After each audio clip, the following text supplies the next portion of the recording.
Hi, I'm Megan Massini. And I'm Chantel Wolf. Our first story is something most of you probably have never heard of. A growing number of people have been starving themselves for a quick and low-calorie drunk. It's called drunkorexia. We're going to introduce you to an OU freshman. She does this pretty much every weekend and is going to give you a first-hand account of the pressures to be skinny. For those who are not partying the night away, OU takes on a different feel after dusk. A stressful, studious one. Plus, the story about what this student ID card could do for you and what the university doesn't want you to know. Then, a story about the salaries of a few well-known presidents. I think what you are going to hear will surprise you. From there, we will take a look at the building blocks of Athens and the history that we walk on every day.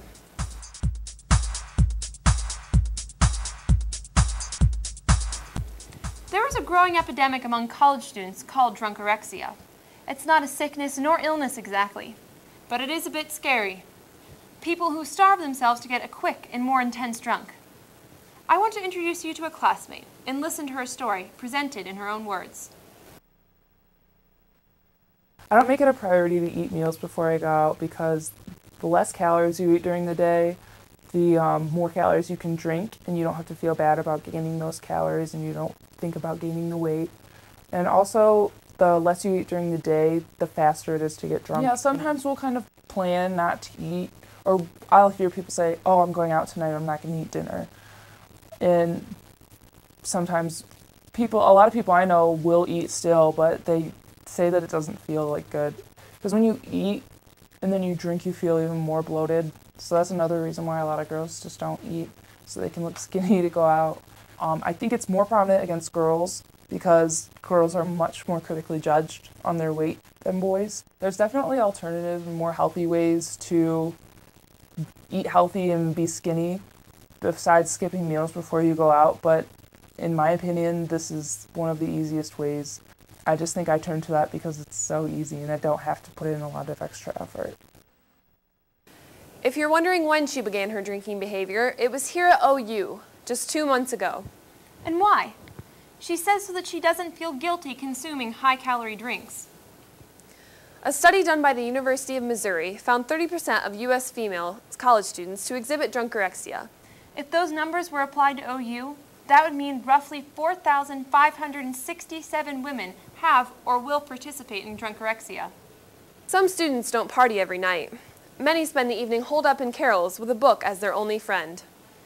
We wanted to see what really goes on in the 24 hours that Alden Library is open. Tonight we show you the hours of Alden that you pray to never have to see. Before you begin an all-nighter, here's what you'll need. First, you need to perk up, so drink coffee or an energy drink. Stock up because one caffeinated beverage won't last all night. Next, you need the right kind of music. Nothing too slow. You don't want to be lulled to sleep by the soothing tones of Michael Bublé. You're a falling star. You're the getaway car. Choose something upbeat to motivate you. You also need snacks. Hunger will strike in the coming hours, so have something to munch on when your stomach starts a-growlin'. Not hungry? Chew gum. Chomping on a piece of gum can keep you alert and minty fresh. Don't forget water to cleanse your system and give you a fresh sense of readiness to face the night. Let the all-nighter begin. 12 a.m. Midnight.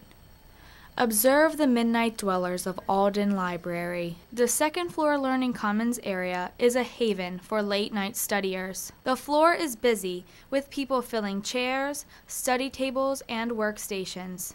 Some snatch up the coveted plump seats. Others choose sturdy desks. Dedicated students work fervently, pounding the keys of success, determined to get their work done before the sun rises. Café Bibliothèque offers nourishment for nocturnal students to keep them fueled all night long, or at least till 1. Many people welcome caffeine as a nightly companion.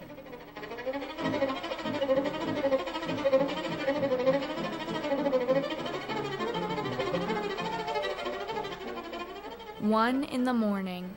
Students are still motivated, but are realizing the long road ahead of them. Focus starts to fade. Cafe Bibliothèque is now closed, but the night is far from over. 2, 3, 4 a.m. Alden is not as busy now. The number of people slowly dwindles.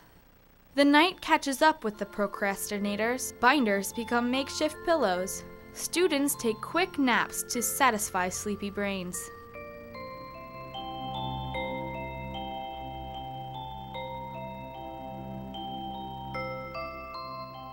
Only a few more hours remain before early risers take over and all-nighters go to bed. As morning dawns, the library is practically empty. Night workers are preparing for morning. Only a few survivors remain, wrapping up papers and reading the final pages of books. Others overstayed their visit. All-nighters at Alden are not for the faint-hearted. Late-night procrastinators have a few choice words to explain the experience. Dead. Facebook? I would say sedate. Studious. Caffeinated. Disheartening. Hectic. Quiet. Friends. I've made a lot of friends working here. Sleepy town. Conquering an all-nighter at Alden is a special craft. Remember these important tips for late-night studying. Do take breaks. After a long period of productivity, reward yourself by moving around, stretching, or grabbing a bite to eat. But don't fall asleep. Taking naps sets you back in your work. If you oversleep, you may wake up in a panic, facing a bigger time crunch than before. Stay on task. If you let endless pages of Tumblr, Pinterest, Facebook, or Twitter distract you, it causes more work and a lot of stress. Don't walk alone. After wrapping up your late-night studying, make sure you walk home with a friend.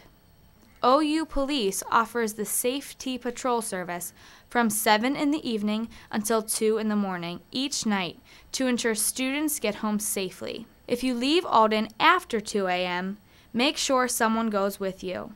Celebrate with a nap. After turning in a paper or acing that midterm you stayed up all night for, get some rest. You deserve it. Until next time, Alden, good night.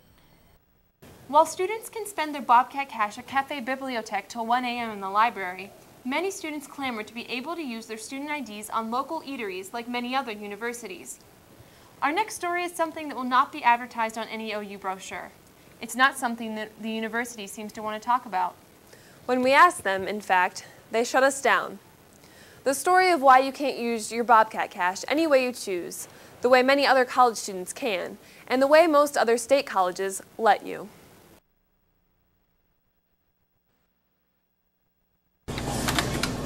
Ohio University's student ID cards will get you a cup of coffee, snacks, or a restaurant-style meal, but they could do more.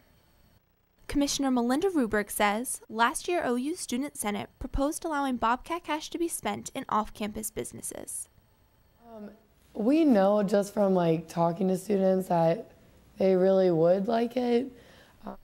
And one local business agrees. Well, as a business owner, obviously I think it would be awesome. I mean, we would love that.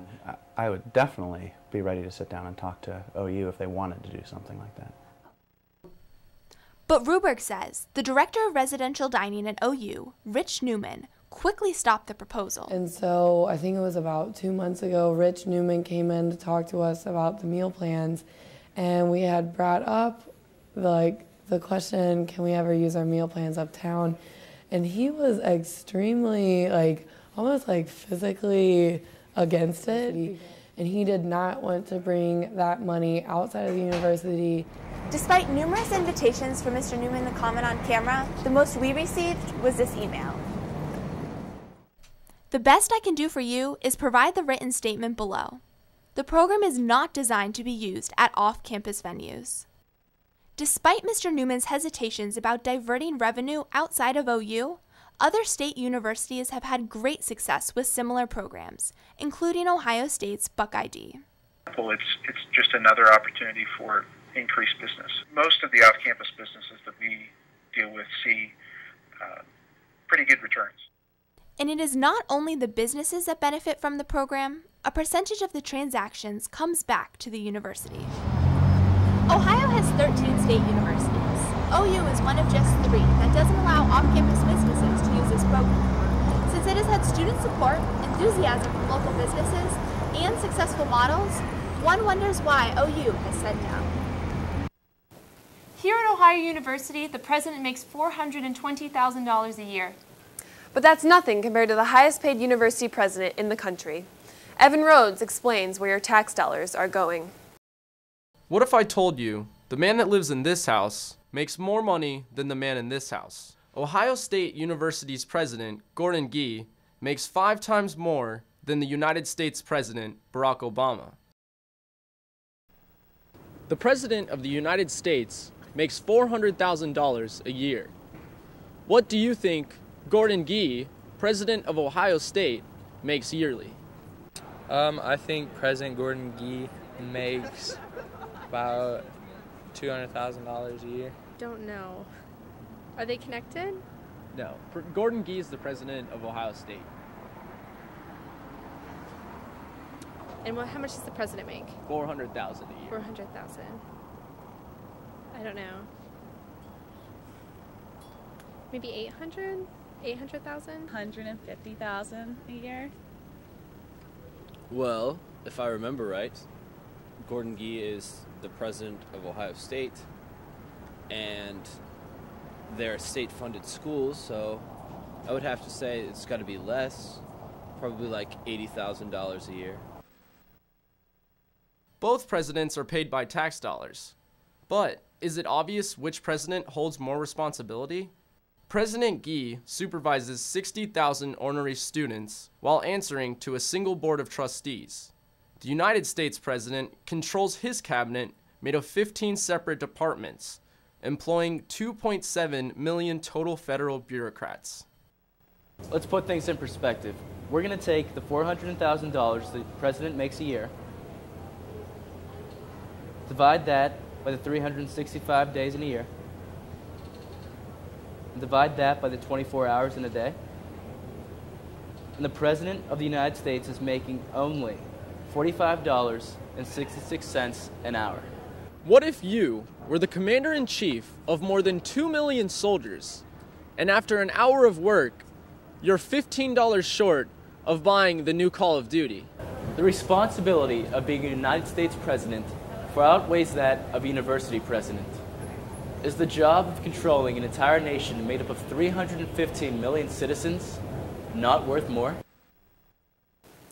Back during the founding of both OU and OSU, there were many factories that made bricks from local clay. Today, just one remains, and it's located in a garage. It's called Athens Block. It's a legacy that ties the town to the 19th century in a 21st century world. We walk on them, drive on them, attend classes in buildings made of them. They're as old as this university and a part of this community. The bricks get into your blood, they get into your heart. They're just part of the aesthetic value of Athens. Founded in 1891, today, Athens Block continues a tradition of making finely fired bricks that are the signatures of the streets and sidewalks of Athens, Ohio. Athens brick catches the attention of thousands of people here every year, and this local product has expanded to a global market. I'm told there's an entire city in South America, in the Yucatan, that is like Athens, covered in Athens Block. You hear stories, and that's part of why their history is so unique and touches people's hearts. Today, Athens Block only makes new bricks on an as-needed basis, a memorabilia that celebrates the region's rich and storied past. He calls his business a labor of love. You know, Chantel, as Ohio University students, we can all just say that we're chips off the old block. Really, Meg? That's our show, and we'll hope to see you next time. Bye-bye. Bye.